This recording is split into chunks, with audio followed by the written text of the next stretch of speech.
மான்சி வித்யா YouTube channel நேயர்களுக்கு வணக்கம். மீண்டும் ஒரு சிறப்பு பதிவில் உங்களை சந்திக்கிறதுல மகிழ்ச்சி. பூஜை அறை அமைக்கும் பதிவு 2 பகுதிகளாக உங்களுக்கு நம்ம கொடுத்திருந்தோம். அதுல ஒரு விரிவான விளக்கம் நம்ம இந்த பதிவுல கொடுக்க இருக்கோம். அது என்னன்னா காமாட்சி விளக்கு. காமாட்சி விளக்கினை வீட்டில் வைக்கணும்னா அதுக்கு என்ன ப்ரொசீஜர்ஸ், என்ன வழிமுறைகள்? நான் ஏற்கனவே என்னுடைய வீட்டில் காமாட்சி விளக்கு ஏற்றிருப்பேன். தினமுமே அதில் நெய் விளக்காக நாம் அந்த விளக்கை ஏற்றுவது வழக்கம்.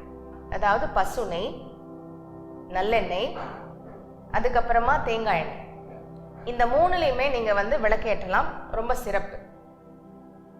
என்னுடைய வீட்டிலே பூஜை அறையிலே நான் அந்த காமாட்சி தீபத்தில் நெய் விளக்கு தான் ஏற்றுறேன் எப்போவுமே. இந்த காமாட்சி தீபம் சில பேர் ரொம்ப பரம்பரையாக அவர்களுடைய அத்தை மாமியார் மருமகளுக்கு கொடுக்கறது, அம்மா மகளுக்கு சீதனமாக கொடுப்பது, இப்படி நிறைய வம்சமாக இந்த விளக்கை வைத்து வணங்குவாங்க. அவ்வளோ பத்திரமா பார்த்துக்குவாங்க. அப்படிப்பட்ட அந்த காமாட்சி தீபத்தினுடைய சிறப்பு என்ன? அதாவது காஞ்சி காமாட்சி அம்மை அப்படின்னாலே ஒரு சிறப்பு இருக்கும். எதனாலன்னா எல்லா கோயில்களும் திறப்பதற்கு முன்னதாகவே காமாட்சி அம்மன் கோயில் திறக்கப்படுகிறது, பூஜைகள் ஆரம்பமாகிறது. அதே மாதிரி எல்லா கோயில்களும் எல்லா ஆலயங்களின் நடை சாத்தினதுக்கு அப்புறம்தான் காமாட்சி அம்மனுடைய கோயில் நடை சாத்தப்படுகிறது. ஏன்?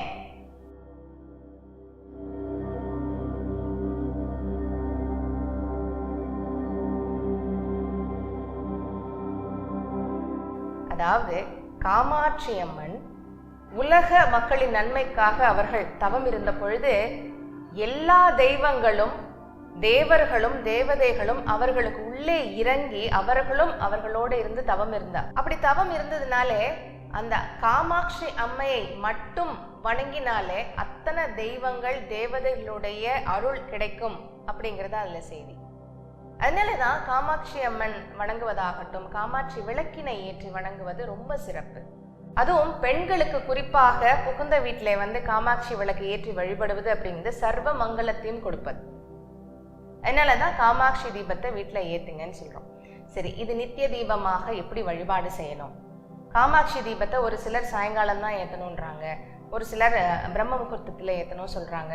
இதனுடைய விளக்கம் என்ன? உண்மையான நேரம் என்ன? காமாட்சி தீபத்தை நாம் ஜோதியை ஏற்றுவதற்கான நேரம் என்ன? காமாட்சி தீபத்தை ஏற்றுவதற்கு பிரம்ம முகூர்த்தம் உகந்த நேரம் காலையில் 4லிருந்து 5-5:30 மணி, அதாவது சூரிய உதயத்திற்கு முன்னதாக ஏற்றலாம். மாலையிலே ஏற்றுவது ரொம்ப சிறப்பு. அதுவும் சூரிய அஸ்தமனத்திற்கு அந்த முஞ்சந்தி வேலைன்னு சொல்லுவாங்க இல்லைங்களா, 5:45லிருந்து 6 மணி அந்த டைம்ல ஏத்துறது ரொம்ப சிறப்பு. ரொம்பவும் தள்ளி ஒரு 7 மணிக்குள்ள ஏற்றலாம் அப்படிங்கிறதெல்லாம் அந்த டைம் விட்டு போனவங்களுக்கு நீங்க ஏற்றிக்கலாம், தவறு கிடையாது. ஆனா அந்த சூரிய அஸ்தமனம் ஒரு 5:30-5:45க்குள்ள ஆயிடும். அதுக்கப்புறம் இந்த இருள் சேர்றதுக்கு அந்த பறவைகள் எல்லாம் போறதுக்கு முன்னாடி ஒரு டைம் இருக்கும். அந்த டயத்துல அந்த 6 மணிக்குள்ளாக ஏற்றுவது ரொம்ப சிறப்பு. இந்த நேரத்தில் நீங்கள் இந்த காமாட்சி விளக்கை ஏற்றலாம். சரி, இந்த காமாட்சி விளக்கை ஏற்றுவதற்கு என்னென்ன தயாரிப்பு முறைகள் செய்யணும் வீட்டில்? காமாட்சி விளக்கை நீங்கள் வெள்ளி விளக்காகவும் ஏற்றலாம், பித்தளையில் வருது. அதே மாதிரி பிரான்ஸ் வெண்கலத்திலையும் இருக்குது விளக்குகள், அதுலேயும் நீங்கள் ஏற்றலாம். இது எப்பவுமே விளக்கு ஏற்றும் பொழுது கீழே ஒரு தட்டு இருக்கணும். நீங்கள் நேரடியாக பூமியில வைத்து ஏற்றக்கூடாது. அந்த தட்டில் மேலேயும் கோலம் போடலாம், கீழேயும் கோலம் போட்டு அரிசி போட்டு வைக்கணும். அரிசி ஃபுல்லாக நீங்கள் பரப்ப வேண்டியது கிடையாது. அக்ஷதைகள் இருந்தால் ஒரு 2 அக்ஷதை மனதார காமாட்சி அம்மையை வணங்கி அக்ஷதையை போட்டு அதில் நீங்கள் மேலே வைக்கலாம். இந்த விளக்கு அந்த தட்டானது கொஞ்சம் பெருசாக இருக்கணும், ரொம்ப ஆடக்கூடாது. வச்சா அதில் அப்படியே அமரணும், அந்த விளக்கு நல்லா அதில் உட்காரணும். அந்த அளவுக்கு ஒரு தட்டு வச்சு கீழே நீங்கள் ஏற்றணும். அதே மாதிரி அதுக்கு மங்கள பொருட்களால் அலங்கரிக்கணும். மங்கள பொருட்கள் அலங்கரிப்பது அப்படிங்கிறது ஒத்தைப்படையாக சந்தன குங்குமம் வைக்கிற போட்டு ஒத்தைப்படை எண்ணிக்கையில நீங்கள் வைக்கலாம். காமாட்சி அம்மையை தியானம் செய்து ஒவ்வொரு தடவை நீங்கள் விளக்கு ஏற்றும் பொழுதும் காமாட்சி அம்மையை மறக்காம தியானம் செய்து தாயே நீயே எல்லாம் பார்த்துக்கணும் அப்படிங்கிற ஒரு வழிபாடோடு தான் ஏற்றணும். மனசுல பரிபூர்ணமாக அன்னையை மட்டுமே நினைச்சு நீங்க விளக்கேற்றணும். வேண்டுதல்கள் எல்லாம் அப்புறம் சொல்லிக்கலாம். அதே மாதிரி விளக்கிலே முதல்ல ஒரு ரூல் இருக்கு, ஒரு விதிமுறை இருக்கு. திரிய போட்டுட்டு எப்பவுமே எண்ணெய் அதுக்கப்புறமா ஊற்றக்கூடாது. முதல்ல இந்த காமாட்சி ஆகட்டும், காமாட்சி விளக்கு ஆகட்டும், வேற எந்த விளக்கு ஏற்றினாலும் ஒரு விதிமுறையை நீங்க ஃபாலோ பண்ணிக்கோங்க. என்னன்னா, முதல்ல எடுத்த உடனே திரிய போட்டு அப்புறம் எண்ணெய் ஊற்றி விளக்கு ஏற்றணும் அப்படிங்கிறது இருக்கக்கூடாது. முதல்ல அதுல கொஞ்சமா எண்ணெய் நிரப்பிக்குங்க, எண்ணெயோ நெய்யோ நிரப்பிக்குங்க. நிரப்பிட்டு அதுக்கப்புறமா திரி போடணும். திரி எப்படி போடுறது? தாமரை தண்டு திரி இருந்தா நீங்க அதை போடலாம். காமாட்சி விளக்கிற்கு மட்டும்தான் ஒரு திரியை நீங்க தாராளமா ஏற்றலாம். மற்றதெல்லாம் அதாவது 5 முக விளக்கிற்கு 2 திரிகளை ஏற்ற சொல்லுவோம். ஒன்று கிழக்கு முகமாகவும் இன்னொன்று வடக்கு முகமாகவும் பார்த்து ஏற்ற சொல்லுவோம். அதே மாதிரி மேற விளக்குகள் இருந்தாலும் 2 திரிகள் போட்டு ஏற்றுங்க, 2 முகங்களை ஏற்றுங்கன்னு சொல்லுவோம். காமாட்சி விளக்குல ஒரு முகமாக நீங்க விளக்கு ஏற்றலாம். அதுல ஆனா திரிகளை 2 திரிகள் வச்சு ஒன்னா அதை திரிச்சு, அதாவது ஜீவாத்மா பரமாத்மான்னு சொல்லிக்கலாம், தெய்வ சக்தின்னு சொல்லலாம், கணவன் மனைவி ஒற்றுமைக்காக சொல்லலாம், மனம் உடல் ரெண்டுமே ஒன்றாக இருக்கக்கூடிய அந்த ஐக்கியத்திற்காக சொல்லலாம். 2 திரிகளுக்கு இவ்வளோ தத்துவங்கள் இருக்கு. இப்போ 2 திரி எடுத்து கையில நல்லா திரிச்சு அதுக்கப்புறமா நீங்க அந்த எண்ணெய் கொஞ்சமா நிரப்பின அந்த விளக்குல போடணும். விளக்குல போட்டதுக்கு அப்புறமா நீங்க அந்த ஜோதியை ஏற்றணும். ஜோதி ஏற்றும் பொழுது நம்ம அடிக்கடி நம்ம பூஜை வழிபாட்டு முறைகள் சொல்லியிருக்கோம். நிறைய வழிபாட்டு முறைகளே பதிவு இருக்கு, பிளேலிஸ்ட் நம்மக்கிட்ட இருக்கு. வரலட்சுமி விரதம் பார்க்கலாம், நீங்க சங்கு பூஜை பார்க்கலாம், அதே மாதிரி தீபாவளின்னு லக்ஷ்மி பூஜை பார்க்கலாம். இதுல எல்லாமே பார்த்தீங்கன்னா நம்ம ஏக ஆரத்தி அப்படிங்கிற ஒரு ஆரத்தியில வச்சுதான் நம்ம விளக்கு ஏற்றுவோம், ஜோதி ஏற்றுவோம். அப்படி இல்லை அப்படின்னா ஒரு சின்ன அதுக்குன்னே விளக்கு தனியா வச்சுக்கோங்க. நேரடியாக அந்த மேட்சஸ்ல இருந்து நீங்க அந்த நெருப்பு குச்சியில இருந்து எடுத்து வைக்காதீங்க. ஏன்னா அது கருகிற வாசனம் ஆகாதுன்னு சொல்லுவாங்க. அதுவும் நிறைய வேற எங்கேயாவது போடுவோம், அது கருகும், அந்த மாதிரியான ரீசனுக்காக அதை உபயோகப்படுத்தாதீங்க. ஒரு சின்ன விளக்குல நீங்க முதல்ல அந்த விளக்கை ஏத்திக்கங்க. ஏத்திட்டு அதுல இருந்து ஜோதியை கொண்டு காமாட்சி விளக்குல ஏத்துங்க. இல்ல உங்க வீட்டுல நெய் தீபம், அதான் ஏக ஆரத்தின்னு சொல்லுவோம். கற்பூர ஆரத்திக்கு ஒரு தட்டு இருக்கும், சின்னதா அந்த தூபக்கால் இருக்கும், அதுல எண்ணெய் ஊற்றி ஏக ஆரத்தி வச்சிருப்போம், ஒரே ஒரு திரி போட்டு. அதை எப்பவுமே அங்கேயே வச்சுக்கோங்க. அதுல நீங்க முதல்ல அந்த ஜோதியை ஏற்றினதுக்கு அப்புறமா நீங்க விளக்கு ஏற்றலாம். எந்த விளக்காக இருந்தாலும் இந்த மாதிரி தான் நீங்க செய்யணும். அப்படி இல்லை அப்படின்னா லேம்ப் லைட்டர்ஸ் இருக்கு இல்லைங்களா, லேம்ப் லைட்டர்ஸ் வாங்கி வச்சுக்கோங்க.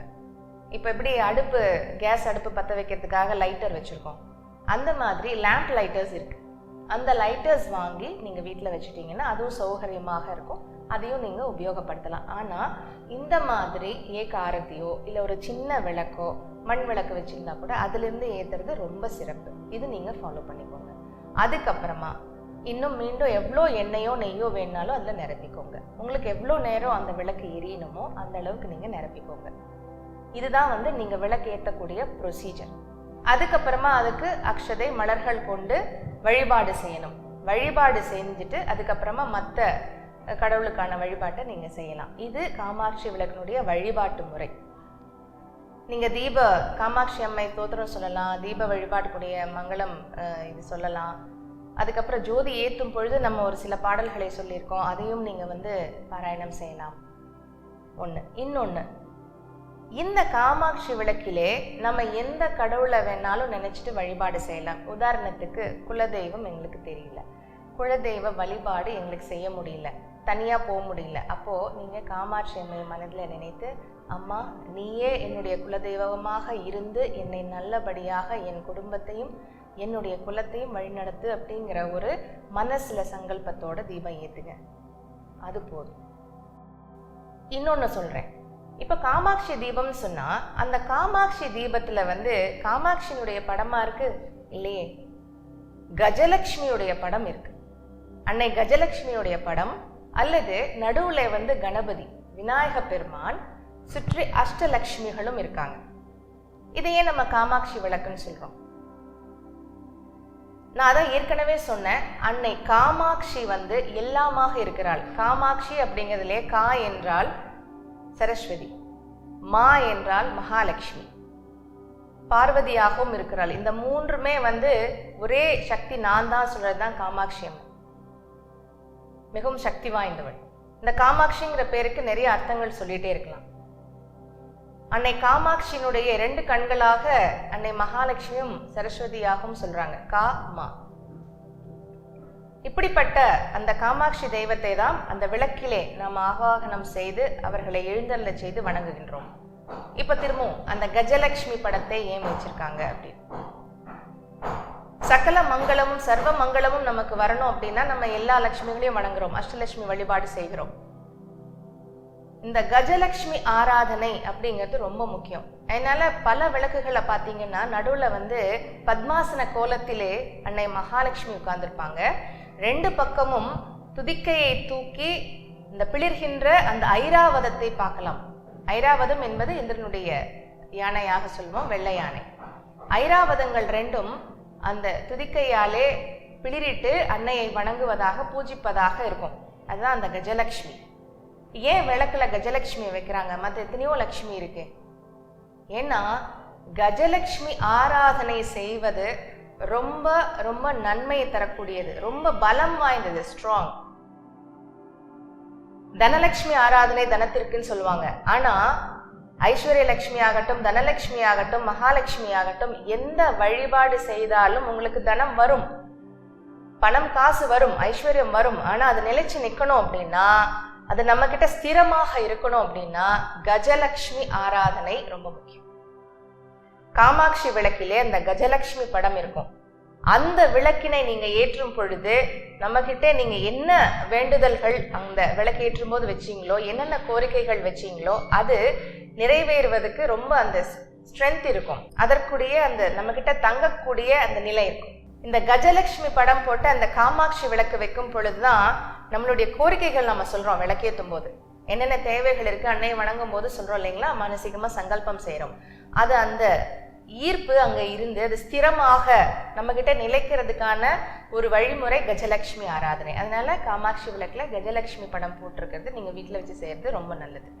அதே மாதிரி நிறைய நம்மகிட்ட வரும்போது சொல்றாங்க, நம்ம எல்லாமே வருதுங்க, நிறைய கோடி கோடியா சம்பாதிக்கிறேன், சந்தோஷம் எல்லாமே இருக்கு, ஆனா நிலைக்க மாட்டேங்குது, என்ன பண்றது? ஒரு வழி சொல்லு. 21 பௌர்ணமிகள் காலையில பிரம்ம முகூர்த்தத்திலே 4 மணிலிருந்து 5 மணிக்குள்ள 21 பௌர்ணமிகள் 4 மணி காலை அதிகாலை 4 மணி 5:30 மணிக்குள்ள, அதாவது பிரம்ம முகூர்த்த வேளையிலே இந்த கஜலட்சுமி ஆராதனை நீங்க செய்யணும். அதாவது காமாட்சி விளக்கு வச்சு விளக்கேற்றி விளக்கு முன்னாடி தாம்பூலம், புஷ்பம், மங்கள பொருட்களான அட்சதை, சந்தனம், குங்குமம் இதெல்லாம் வச்சு, தேங்காய், பழம் இதெல்லாம் வச்சு நெய்வேத்திய பொருள் ஏதாவது ஒண்ணு, அன்னைக்கு உகந்த நெய்வேத்திய பொருள் ஏதாவது ஒண்ணு வச்சு 21 பௌர்ணமிகள் நீங்க வழிபாடு செய்யணும்.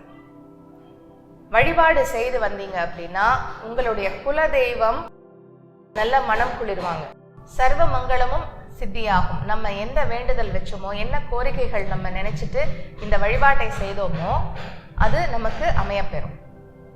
இதை நீங்க செய்யலாம் 21 பௌர்ணமிகள்.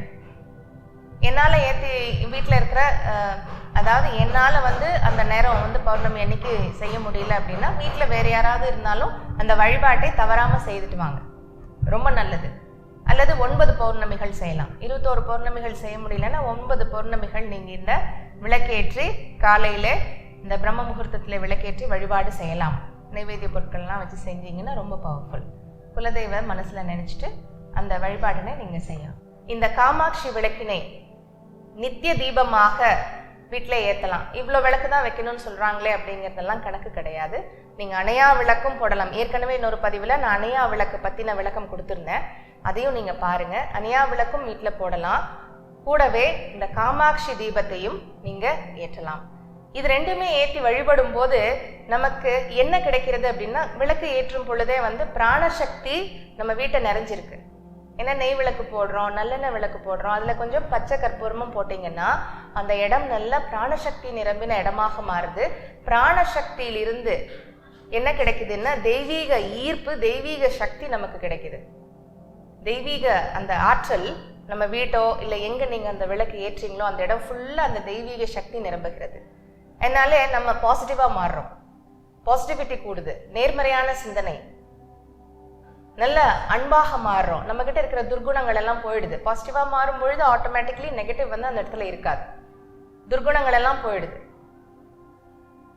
அந்த மாதிரியான ஒரு சாந்த ஸ்வரூபமாக, அன்பின் உருவமாக நம்முடைய காரியங்களை நாம் செவ்வனே செய்யக்கூடிய ஒரு டிசிப்ளினோட நம்ம இருக்கும் பொழுது எல்லாமே நமக்கு கட்டாயமாக கைகூடும்.